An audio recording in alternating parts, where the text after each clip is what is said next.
তবে এরপর যা হয় আর কি, বেসিক সমস্যা কাটিয়ে দেওয়ার পর আসে বিলাসিতার সমস্যা। হবে নাই বা কেন? যখন বুঝতে পারছিলাম যে এই দেশে আরও কিছু বছর কাটাতে হতে পারে, তখন শুধু অসুবিধে কাটিয়ে দিলেই চলে না, ভাবতে শুরু করলাম সুবিধার কথা। অর্থাৎ বেসিক রিকোয়ারমেন্টের পর এবার আসে কনভেনিয়েন্স। আমাদের প্রথম অ্যাপার্টমেন্টটা ভালোই ছিল, কিন্তু কাজের জায়গা থেকে একটু হলেও দূরে। গাড়ি না থাকলে এই দেশে এটা বড় সমস্যা। তখন আমরা খুঁজে পাই আরেকটা অ্যাপার্টমেন্ট একেবারে শহরের বুকে। দেরি না করে বুক করে ফেললাম আগামী 1 বছরের জন্য। তবে বুক করলে কি গল্প শেষ?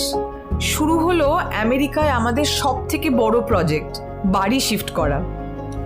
প্রথমে ছিল মাত্র 4টে সুটকেস, সেইখান থেকে আজ এই অবস্থা।